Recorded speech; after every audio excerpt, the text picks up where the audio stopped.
if you are struggling to drop body fat, it will come down to one of, or maybe all three of these reasons.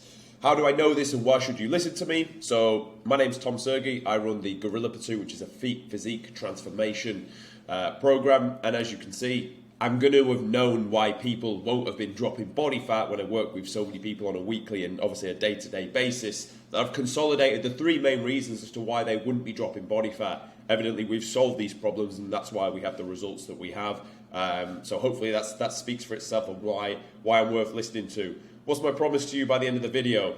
That we will have resolved the issue of the fat not being shredded off of your fucking piss tank. Because it is really painful to walk around looking like this, especially when you have the desire to fix the problem. If you actually have the desire to fix the problem, it's actually worse than if you don't, because you know it's a problem now, you feel the pain of it, you see the light and what could look better, but when you can't actually make that change, it's a really awful feeling. It's almost like helpless style feeling. You're like, I'm doing everything, I'm working hard, I'm eating little food, and I'm training really well, but ultimately something is going wrong. That is why we do not have the result yet for you, and this is why you're looking like this. And it's a problem, of course. You shouldn't have to accept walking around with more body fat than you're capable of carrying and that you actually wanted to carry. So it's your fucking birthright to look in absolutely tip-top shape, and you should not rest until you solve this issue 100%. So we're going to nail this down in a 3-step process. They all kind of fall one into the next, almost like a bit of a flow chart. Action step number 1, oh, that's not an issue, go to 2, go to 3. But it could be all 3, it could be one of the 3 or 2. So let's roll in and find out which one is the constraint for you, and let's get you in fucking tip-top shape. The first one is actually your lack of adherence. Now, you may find that insulting when I say this to you. You clicked on a video to work out why you're not dropping body fat, and I have the audacity to tell you that you're the problem and you're not adhering. But why I bring this up is because you probably don't realize if you are not adhering to the plan. It's probably not your fault, but it is our problem. The first and the main reason why people are not adherent and they don't realize it is boredom, and they need some excitement. Like, if you're bored, you're going to go out and do stuff. You're going to go out and end up eating, maybe like subconsciously. Maybe it's just, I went out and got this protein bar from the shop, but like you didn't end up tracking it, or you forgot to track it, or you got this coffee and it had like this syrupy shit in there. Like, that's one little event. But when that stacks up time over time, it will become a problem. More importantly, if you're not dropping body fat and you're not in the best headspace, i.e. you're bored, you need some excitement, life's not too good at the minute, you're going to try and find some dopamine from somewhere else. And if you're dieting and you're putting pressure on your body and on your mind like that when you're not in a good headspace, you will end up cheating.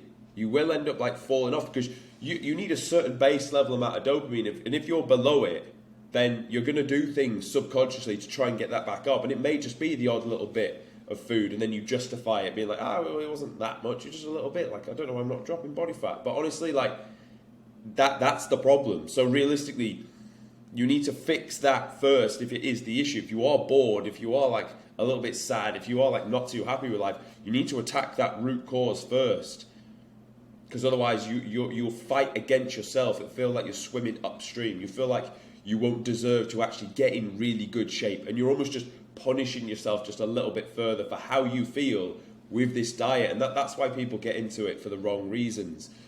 You want to get into it because it is your birthright to absolutely look like incredible. Of course it is. But I would just address what is the real constraint and issue within your life, because that's what needs addressing first, and that's what we do in the Gorilla Platoon. We work out like where's the real constraints of our guys and how do we solve these issues and get them to where they need. If they're having trouble, and that almost, it takes me on to my second point. You may have your family that are pulling you in the wrong direction. They're being negative towards your goals. They're all eating foods around you. The cupboards have got shit in, as in crap food. And it just makes it difficult. It makes that, it's like someone's really trying to pull you in the other way. The resistance barrier is getting thicker and thicker. The same with your friends. If all your friends do to socialize, is go to the pub and drink, then it's going to make it very difficult for you, because you're then faced between don't go and don't see your friends for 12 weeks, or go and then try and get a Diet Coke, and then, you know, they're all telling you, oh, just have a beer, stop being gay, what you want to get fucking abs for, you puff, and all this sort of stuff. But like, honestly, that's the decision you're going to have to make. If you really want this, if you want to change your physique, and ultimately, which will change your mindset, because you'll have developed the character traits of the man you need to become, the discipline, the consistency, the ability to endure hard things over the long term. That's who you need to be. That's the man you need to become. The byproduct of that will be the physique that you're after. Honestly, you're going to have to suck it up and do these things to get that result. Because if you don't, and if you just continue to follow your mates like a sheep, then ultimately you're never going to get to the goal, and you'll just always be how you are. And you're obviously not happy with that, or you wouldn't have started this thing in the first place to work out that you're not dropping body fat. So I would honestly look and address that. Social events. It's another big one. Are you actually planning around your social events? Are you being like, right, I have to eat out for this meal. It's a family get-together. We're going to go here. I'm going to eat this. Just get the protein option. I'm going to take that out of this meal and this meal. I'm going to eat this from this meal and this meal. And then you're all set. So you've got your daily eating. You decide, right, I'm going to eat meal 1, I'm going to eat meal 2. I'm going to drop 3 and 4 and just have the protein. That way I know I'm staying within calories. If you're not planning for these social events, then obviously you're not going to be dropping weight. And you may think, oh, there's not that much calorie. There is. When you eat out, this food is made to be palatable. It's made so that you come back and you eat it again. How do you think they make money? They make money on taste. They don't have your dietary goals within mind. So you need to be ruthlessly cutting shit out like that. You have to be so conservative when you're going to eat out. Just get protein, get a steak, get chicken and some veg. Tell them, don't put any butter, don't put any oil on it. I just want it exactly like this.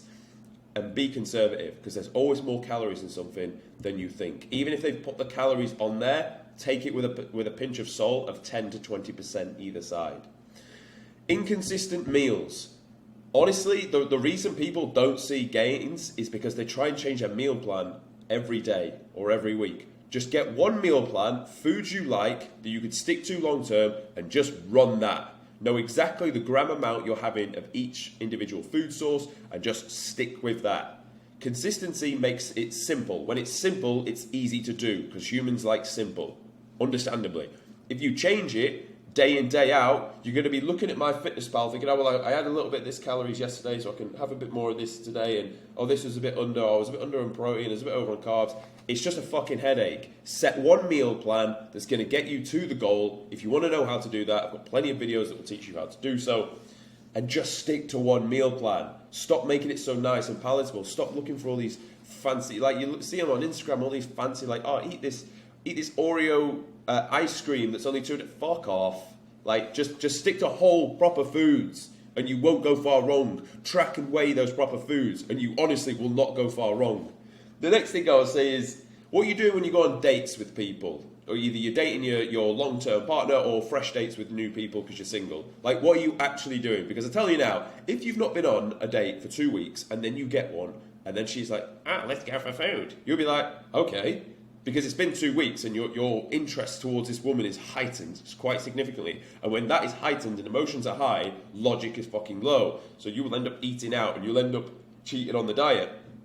You might not think you will, but you probably will, let's be honest. Like let's be frank. If that situation comes up and you've got an 8 out of 10 going, come on, let's go for dinner at this place, you will do it. You might not think you will, but you more than likely you will. So one thing I'll say to you is, already have a bank of date ideas that you can go and do over the next 12, 16 weeks that are going to stop you from just using food and drinks as your go-to. Think of something a bit more creative and a little bit different where you can actually then make some gains. So I made a video on how to socialize when on a diet, I believe it's called. Check that out. That will give you some ideas. And then the last one is like little bits of snacking that you're not really too aware of. It's like pulling a few berries out of the fridge here and there. It's getting the odd protein bar from the shop. Honestly, set one meal plan and just stick to it. Once you can adhere to the plan, that is half of the battle. One of the main reasons people don't see the progress is because they just didn't adhere to the plan. And if you don't adhere to the plan, obviously you're not going to see fucking gains. Now let's assume let's assume you do stick to the plan. You've nailed every variable. You've got 2 weeks worth of saying, yep, I just ate this food for 2 set weeks. I didn't eat out. I didn't consume anything else outside the meal plan. Why am I not dropping body fat? The simple answer is your deficit is not big enough. If you're not dropping weight, if you're not dropping body fat, 1% of the scale weight per week, your deficit is simply not big enough. It's that simple. If you stuck to it religiously and you're not dropping, don't let people on the internet overcomplicate it. You're just not in a big enough deficit, and that's okay. You might think you are, your body tells you you're not. I've had people that like, towards the back end, they were on like 2,100 calories, but they were like fairly big muscular people. But to just get that last bit off, that's what's needed to be done. Because ultimately, the body will tell you when it's ready to drop a bit of body fat, and you need to put it in a certain deficit. So you've got 2 options. You could either decrease from food, and the benefits of that are you will definitely see the result of that within the next week.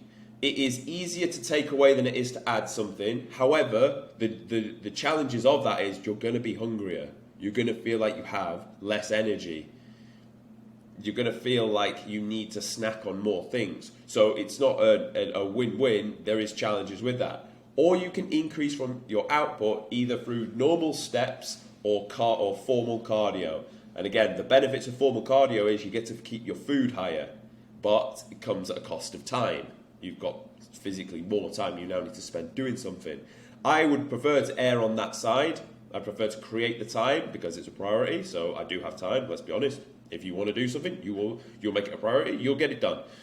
And that way you can keep food higher, therefore you can keep performance in the gym higher, and you will adhere to it over the long term. So I would look to increase output first, and then I'd be decreasing from food.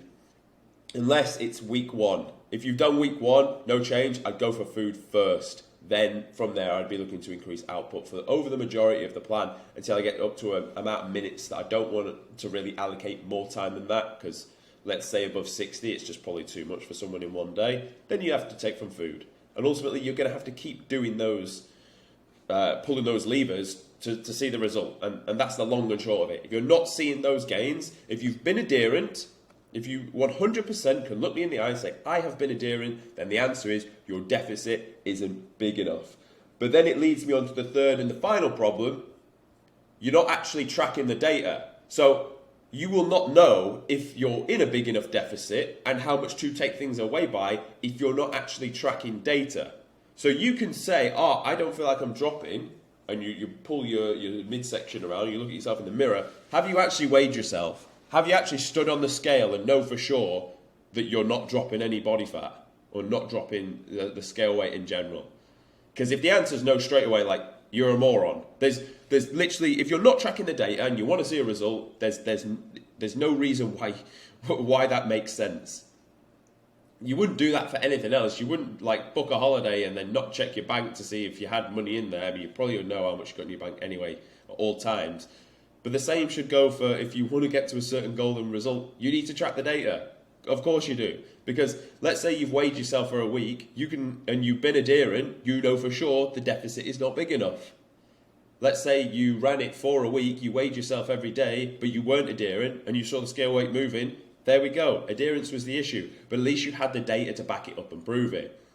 So you've weighed yourself in for a week, there wasn't change, you were adherent, we know we need to increase the deficit. So what do? We then look how much food we were eating. And you know that because you've tracked it. You know every calorie, you know the amount of macros that you're on, and you know then which macro you're going to pull from, not just the calories. The calories will fall as a result of the macro being changed.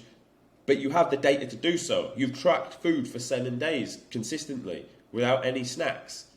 So you know how much to pull from. And then when you can make those decisions, if you get all 3 of these right, it's impossible that you will not drop body fat unless you have some weird medical condition, which I guarantee you probably don't. But if you do, go and see a fucking doctor and he'll tell you the solution, maybe. So that's the long and short of it. If you're not dropping body fat, you're either not being adherent, but if you are being adherent, your deficit's just not big enough. And if you're not tracking data, you're not going to know how to fix the above problem. So actually you could say this is the second issue. Not tracking data, and then if you are tracking data and you are adherent, you'll know that your deficit is simply not big enough. Make the change, see the result, how that comes out over the next week, because again, you're tracking the data, and then you will just continue cycling down that process. Cool, okay, we now need to pull a bit of food. Cool, run it again. Oh, this is working. Drop. Right, stop it again. Okay, we need to increase. Okay, let's increase for cardio. Add 20 minutes. Boom. Yep, drop. Oh, stalled again. Add another 10 minutes. Boom. We'll keep going until you hit the goal. It really is that simple. Honestly, it is that simple. And that's literally my job in a nutshell. And this is why I'm so happy, because it's fucking simple. So, I hope you found this useful. If you want me to do all this for you, and you like the way I speak and think I have a bit of knowledge and credibility, there'll be a link in the description for you to join the Guerrilla Platoon, or you can message me on Instagram about it and follow me there. If you're not already subscribed, then again, what are you doing with your life? Because we're spitting game on here on the daily. So subscribe to my channel, and I'll see you tomorrow.